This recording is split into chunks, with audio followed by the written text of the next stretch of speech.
I'm Rob Moore. And I'm Lee Moore. This is the Chinese Literature Podcast. What are we looking at today, Rob? We're looking at, I think I can safely say, a fairly weird piece of writing.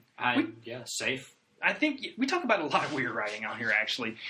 But this is from a late Qing dynasty reformer. When I say late Qing, I mean right towards the end of the 19th century. Yeah, I think it was first published, the first draft was put out there in 1901, 1902. But it was repressed until the 30s. Yeah. In English, the translation is the Book of Great Harmony. The Da Tong Shu. Da Tong Shu by the reformer Kang Youwei. Now, Kang Youwei is a major figure, one of the most important intellectuals in the late Qing. He and Liang Qichao, or probably Liang Qichao, are maybe the two biggest. And Liang Qichao was his student. Yeah. Because they form a bridge between sort of an older way of doing scholarship and a new way of doing it. We might say that older way is Confucianism, although use of that term is kind of, funny. We have to be very careful. We use it kind of as a shorthand because I'm not sure how we would refer to some of these strains of thought without it. But, in most, I think that the accepted practice now is that Confucianism, it was never an ism at all. So, but Kang Youwei especially is linked to an intellectual trend up into the 1850s at least, if not later. The effects linger much longer. What's the name of that tradition? It's got a lot of translations. The Chinese, the Kaozheng, which sort of is like evidentiary scholarship. And it's basically philology. And for those who aren't sure about the term philology, it's essentially research into words, word histories, word roots, word whatever. Yeah, I've oftentimes had Chinese people tell me that it's essentially like the Chinese invented science long before the West had it, and they call it Kaozheng. Yeah. I think that's a huge stretch, but it's a more similar to science in some of its methodologies, but it's applied mostly to the study of kind of old writing and older forms of Chinese thought. And what's important to stress about it is that it was mostly used this period in essentially determining which part of these classical texts that we've always used to structure our society were actually written when they were said to have been written. Because a lot of what they had, they realized had been transmitted and changed over various dynasties. And these scholars are trying to establish, say, the real Analects by Confucius, or the real I Ching, the Book of Changes, the Classic of Changes, to varying degrees of success. But what's really important about it, I think, in terms of the discussion we're going to have today, is that was the limit. If you were a philological scholarship, you did not make any kind of pronouncements on morals or ethics. It was not your job to say, okay, now that we've established what the Analects say, like what are the words on the page, what do we do with them? That was somebody else's thing. This is not something you did. And so the scholarship was always facing the past and never, ever made any pronouncements on the present. Although discussions of the past in China, as in other places, even in the United States, are always kind of inherently linked with talking about current. But the Kaozheng scholars were pretty scrupulous about not making direct pronouncements about anything that's happening. Which is why Kang Youwei is peculiar, because Kang Youwei trained in this tradition, mid-19th century. And he's quite the philologist, He was quite the philologist. He wrote a couple of documents demonstrating the falsity of some of the classical materials. In some ways, this is kind of like the Renaissance. This Kaozheng scholarship is kind of like Renaissance humanism that's coming out, like the donation of Constantine, or the discovery that the donation of Constantine was a forgery, that kind of stuff. Right, yeah.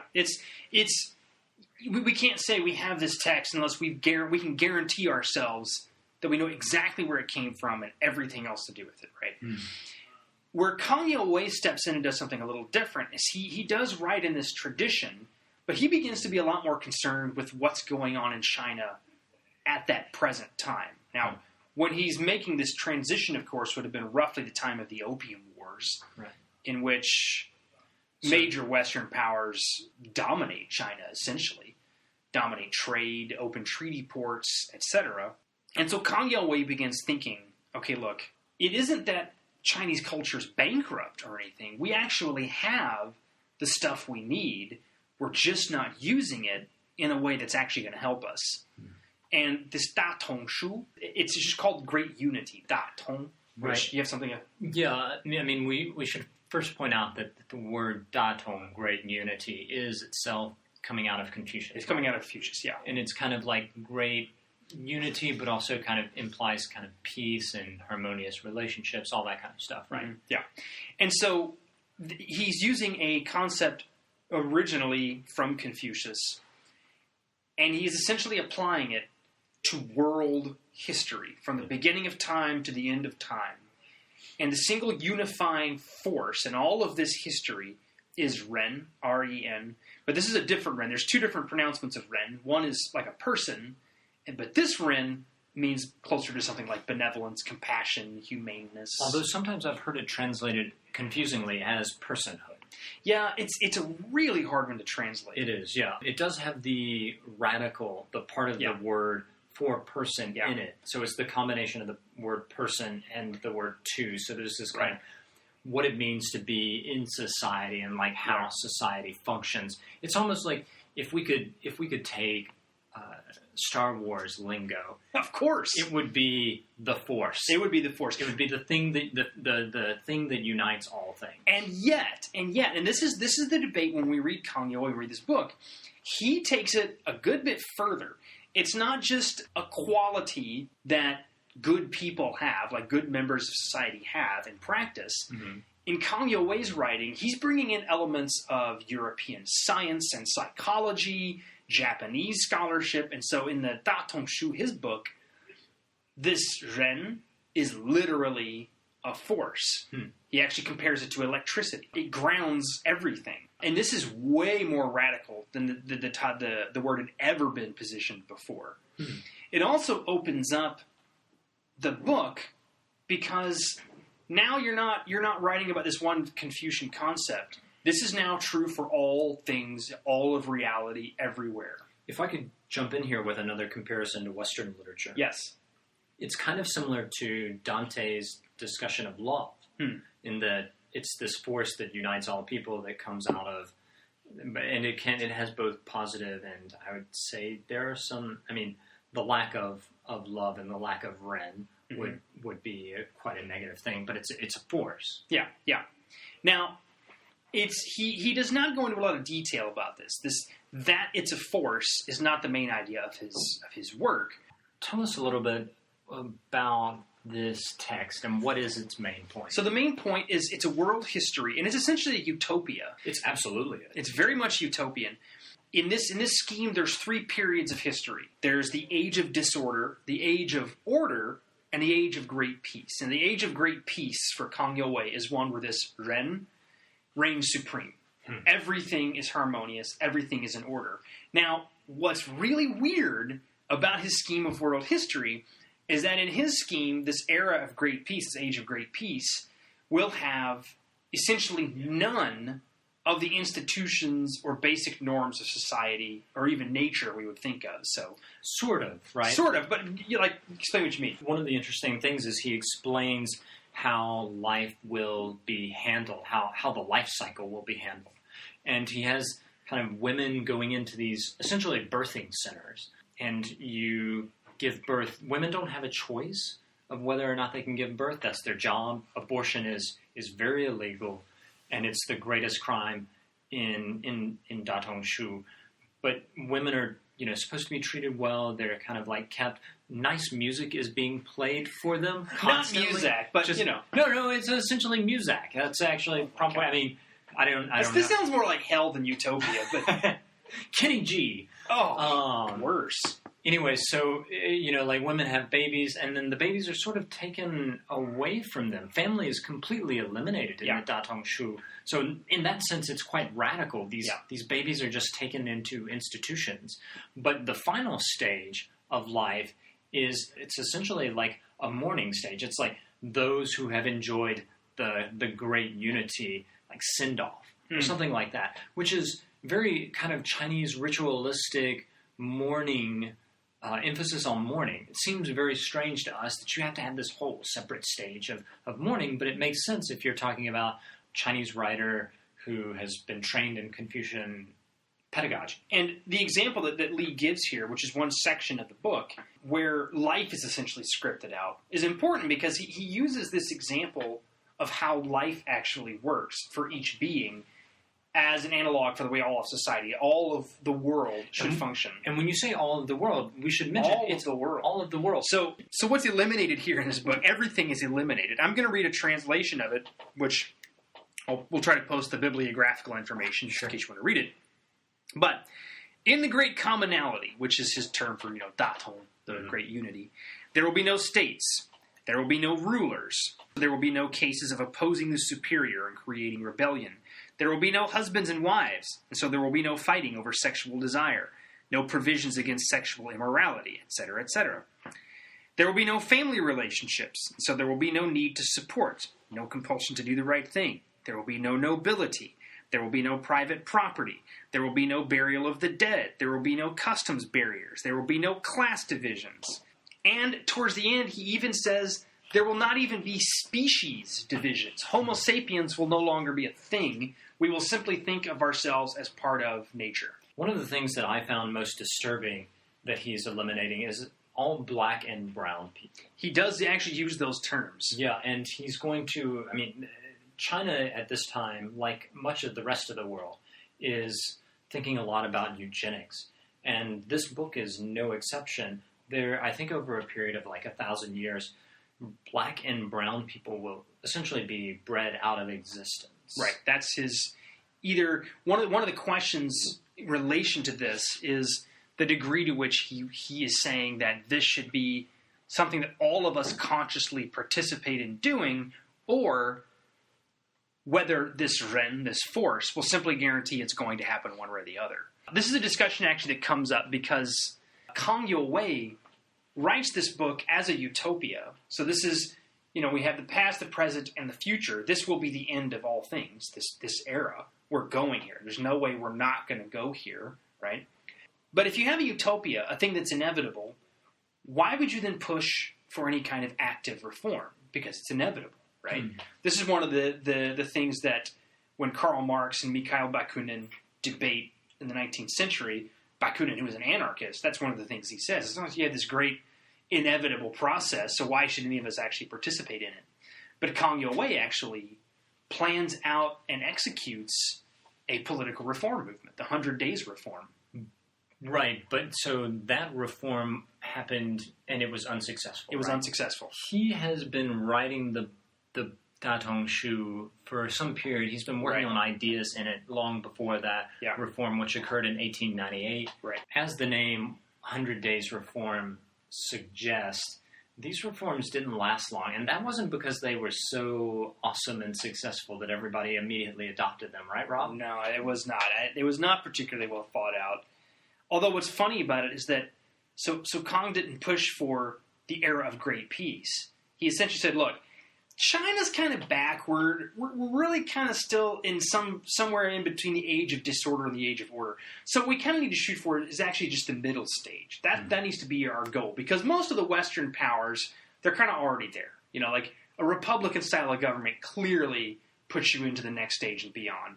We need to get somewhere there, like attainable goals. And when he does that, he tries to do that, but it doesn't work. No, he writes a memorial to the emperor in 1898, which is not appreciated. Well, it is appreciated at first, but then that emperor is essentially overthrown by Empress Dowager Cixi. The one that everyone loves to hate in Chinese history. And there are always these women who get blamed for everything in Chinese history. She essentially overthrows her son. Yeah. And imprisons him, I believe. And Kang Youwei is forced to flee to Tokyo. Mm-hmm. Yeah, that's right.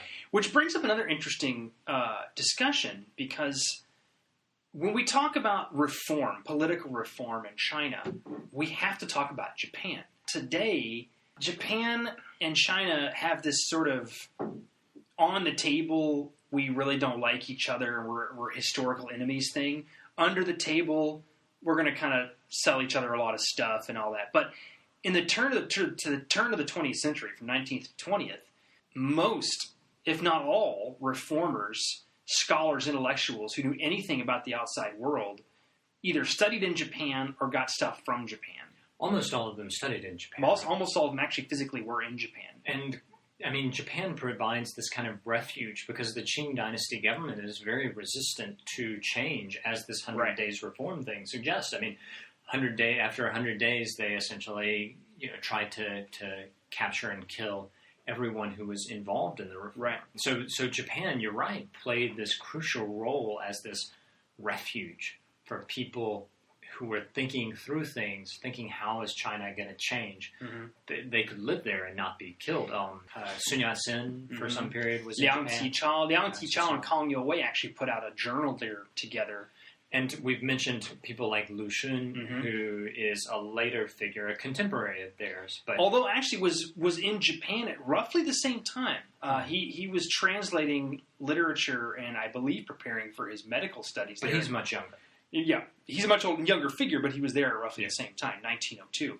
I lived in a small apartment complex in Qingdao, just around the corner from where he was buried. He died in Qingdao, which is a city on the Shandong Peninsula, kind of halfway in between. It's a really nice city. Shanghai and Beijing. Yeah, a very kind of fun place to go in the summer. So Kang Youwei is buried there. Yes. And it's interesting because when I went to his grave, just around the corner from my apartment, no one is there and it's not taken care of. Mm. And it's kind of interesting, his legacy, Kang is not 100% loved. I mean, he's seen as a reformer and someone who was trying to change China, but he's seen as someone who didn't make it. Well, and one of the reasons why is because at no point in his career does he say, as a good May 4th scholar would say, Confucius is a bad idea. Basically, if you're reading Confucius, you're a part of the past. He needs to be stopped.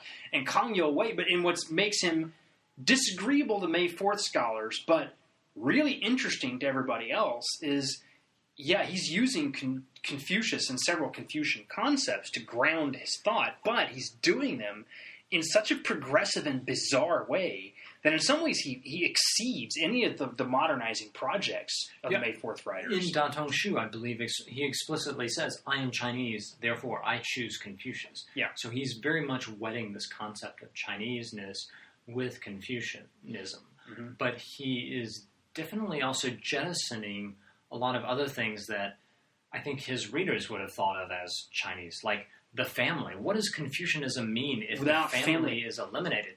I mean, Confucianism is built around family. So when you get rid of that, when you get rid of gender, which is one of the main dynamics in Confucianism, what does Confucianism even mean? Yeah, and that's... Well, we could even bring up again the fact that for most scholars of classical Chinese now, Confucianism isn't even a thing.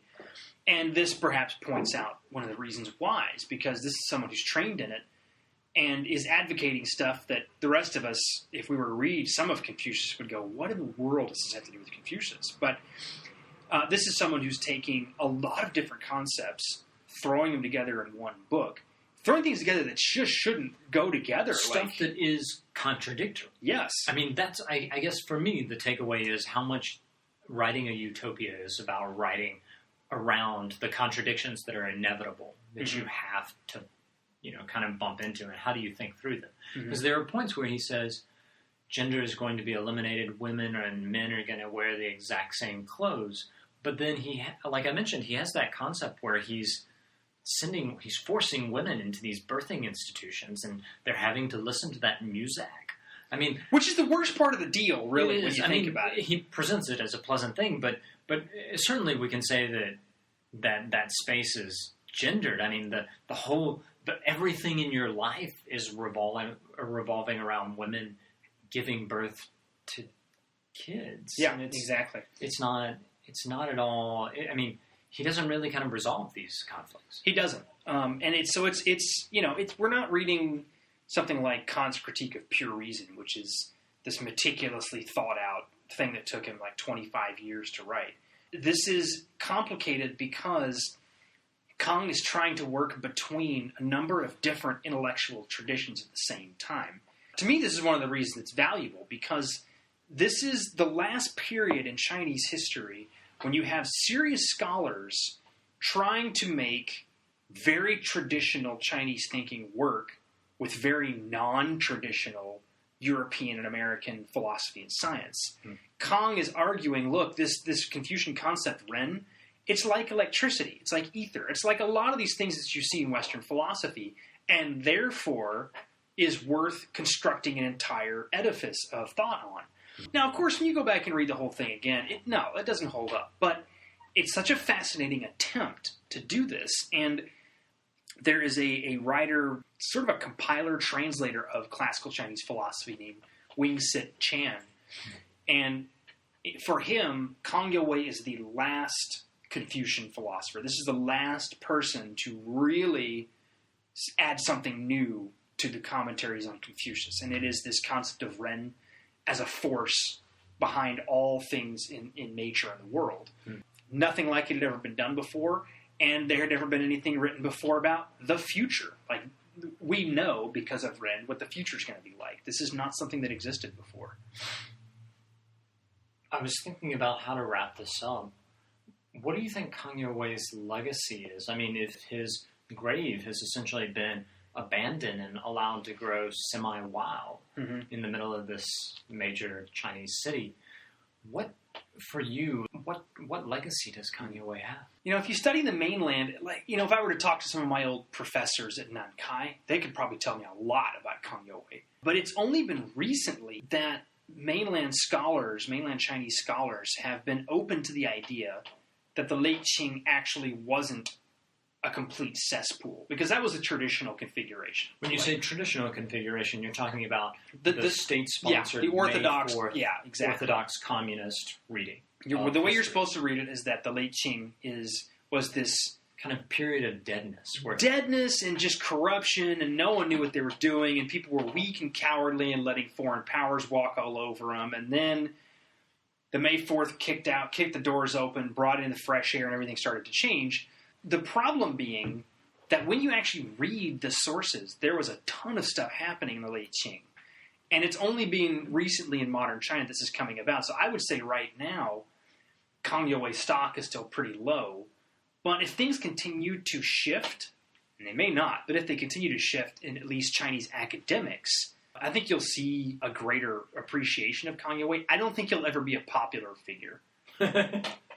His disciple Tan Tong is the hero, because Tan Tong actually died a martyr after the 100 Days, rebellion or whatever, whereas Kang Youwei fled, which, in revolutionary politics is the ultimate sin. So, well, I will have to say, Kang Youwei, in proposing to eliminate marriage, essentially proposed temporary marriage contracts for 1 month through 1 year, renewable if both parties agree. I think, maybe he could be quite popular. That's something. It's true. It's essentially the dating world that China is experiencing. So maybe there could be a Chinese dating app. Just call Kang Youwei style Chinese dating app. Go ahead, feel free to design that. Listener, you have your mission. Crowdsource this. All right. Do you have anything else? That's all I've got. This is a fun little discussion about something that's kind of on the margins of literature. Definitely. And the margins of Chinese thought. Yep. I guess we'll call it that. I'm Lee Moore. I'm Rob Moore. And this is the Chinese Literature